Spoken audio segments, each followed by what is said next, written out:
क्या अब कभी नहीं जागेगा चंद्रयान का विक्रम लैंडर? साथियों, जब से चंद्रयान 3 को 4 सितंबर के दिन वैज्ञानिकों ने स्लीप मोड में डाला था, तब से लोगों की जहन में यह सवाल उठ रहा है कि क्या अब चंद्रयान 3 कभी नहीं जागेगा?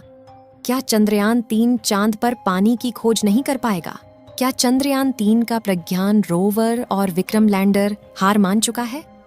आपके जहन में उठ रहे सभी सवालों के जवाब लेकर आज हम उपस्थित हुए हैं एक नई वीडियो के साथ, और साथ ही इस वीडियो में हम आपको कुछ नया भी बताने वाले हैं। सभी प्रश्नों के जवाब जानने के लिए वीडियो के अंत तक अवश्य बने रहें।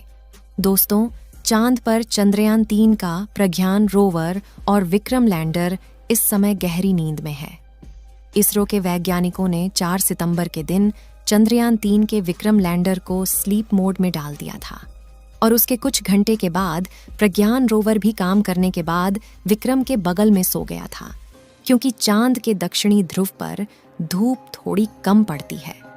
इसलिए चांद के दक्षिणी ध्रुव की रात काफी ज्यादा खतरनाक और अंधेरे से भरी होती है, और हमारा विक्रम लैंडर प्रज्ञान रोवर के साथ में चांद के इसी जगह पर सो रहा है।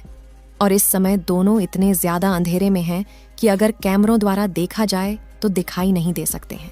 इस समय जिस जगह पर विक्रम लैंडर उपस्थित है, उस जगह का तापमान लगभग -250 डिग्री सेल्सियस के करीब पहुंच चुका था। लेकिन अब चांद के दक्षिणी ध्रुव पर 2 दिन बाद सुबह होने वाली है, इसलिए चांद के दक्षिणी ध्रुव का तापमान धीरे धीरे बढ़ने लगा है।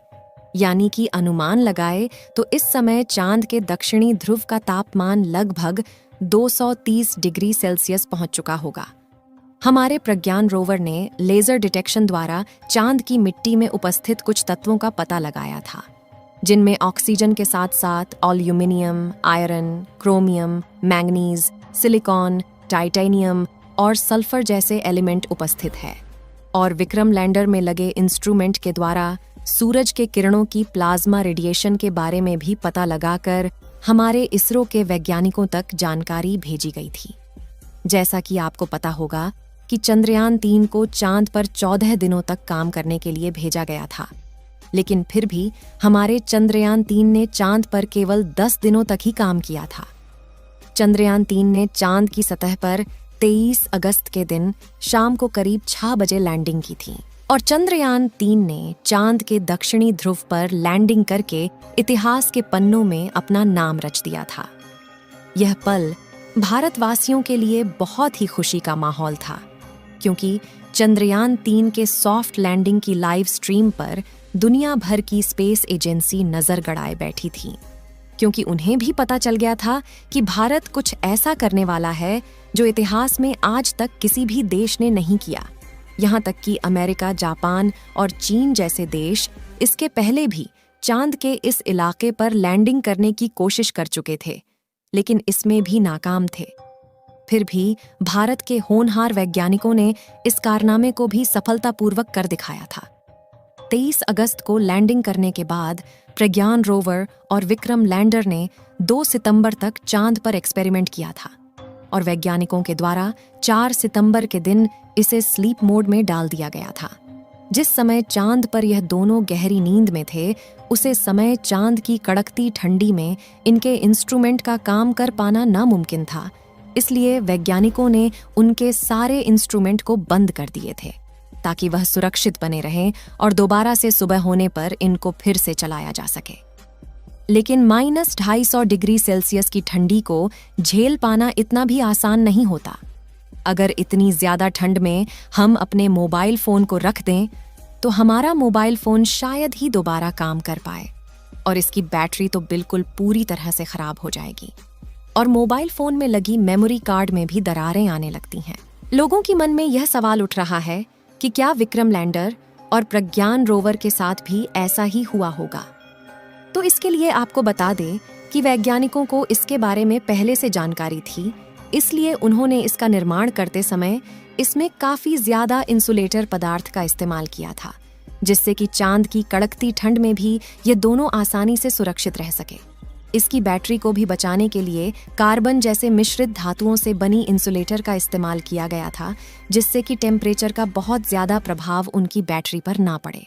वैज्ञानिकों ने एक्स पर पोस्ट के माध्यम से जानकारी देते हुए बताया है कि यह संभावना जताई जा रही है कि यह दोनों चांद की सतह पर दोबारा से कम करना शुरू कर देंगे, क्योंकि अभी तक चंद्रयान 3 ने चांद पर पानी की खोज नहीं कर पाई है।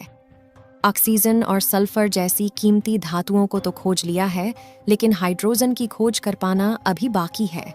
जब तक चांद पर हाइड्रोजन की खोज नहीं हो जाती, तब तक चांद पर पानी पाया जाना असंभव है। आपको जानकारी के लिए बता दें कि चांद के वायुमंडल में ऑक्सीजन मौजूद नहीं है, बल्कि चांद की मिट्टी में अन्य तत्वों के साथ साथ ऑक्सीजन भी मौजूद है। सबसे बड़ी बात यह है कि वैज्ञानिकों ने चंद्रयान के रोवर और विक्रम लैंडर को इस तरह से पार्क किया है कि जैसे ही चांद पर सुबह हो और सूरज की किरण चांद की धरती तक पहुंचे, तो उनके सोलर पैनल्स पर किरण पड़ सके, जिससे कि उनकी बैटरी दोबारा से चार्ज हो जाए और फिर से यह चांद पर रिसर्च करने के लिए दूर दराज के इलाकों में निकल पड़े। इस समय चांद के दक्षिणी ध्रुव पर घोर अंधेरा छाया हुआ है और टेम्परेचर अब धीरे धीरे बढ़ने लगा है। अब जैसे ही चांद के दक्षिणी ध्रुव पर सुबह होगी, तो सूरज की पहली किरण जैसे ही इनके सोलर पैनल्स पर पड़ेंगी, तो इनकी बैटरी दोबारा से चार्ज हो जाएगी और पृथ्वी पर बेंगलुरु के हेड ऑफिस में उपस्थित वैज्ञानिकों द्वारा विक्रम लैंडर के पास रेडियो सिग्नल को भेजा जाएगा। अगर विक्रम रेडियो सिग्नल को रिसीव करके धरती तक जवाब वापस भेजता है, तो यह मान दिया जाएगा कि चंद्रयान 3 अभी भी सही सलामत बचा हुआ है। लेकिन अगर वैज्ञानिकों के द्वारा भेजी गई रेडियो सिग्नल का जवाब पृथ्वी तक वापस नहीं आता है, तो यह मान लिया जाएगा कि चांद के इलाके में हमेशा के लिए राजदूत बनकर खड़े रहेंगे। चांद पर 22 सितंबर के दिन इस इलाके में सुबह होगी और सूरज की किरण विक्रम लैंडर और प्रज्ञान रोवर पर पड़ने लगेगी। लेकिन ऐसे में यह दोनों जाग कर फिर से कम कर पाएंगे या नहीं, इसके बारे में कुछ भी नहीं कहा जा सकता है। आपको जानकारी के लिए बता दें कि चंद्रयान 3 की सफलता के बाद इसरो के वैज्ञानिकों ने आदित्य सूर्ययान लॉन्च किया था, जो कि सूरज की स्टडी करेगा। और उसके बाद इसरो के वैज्ञानिकों ने गगनयान की तैयारी पूरी कर ली है और अगले महीने में गगनयान को चांद की इस घनघोर इलाके में भेजा जाएगा। गगनयान के साथ 3 इंसानों को चांद पर भेजा जाएगा, जिसमें से 2 पुरुष और 1 महिला वैज्ञानिक शामिल है। हम आशा करते हैं कि चंद्रयान 3 दोबारा से जागकर अपने मिशन को जरूर पूरा करेगा और एक बार फिर दुनिया भर के लोगों में अपना परचम लहराएगा। साथियों, इस वीडियो में इतना ही। आप सभी लोग चंद्रयान 3 के दोबारा से जागने की दुआएं कमेंट बॉक्स में करते रहें। इस वीडियो को एक लाइक जरूर करें और अपने मित्रों तक इस वीडियो को शेयर करें, ताकि उन्हें भी जानकारी मिल सके। और अपने भरोसेमंद चैनल को सब्सक्राइब जरूर करें और बेल आइकन को ऑल पर सिलेक्ट करना बिल्कुल ना भूलें। मिलते हैं किसी और नॉलेजेबल वीडियो के साथ। वीडियो को अंत तक देखने के लिए धन्यवाद।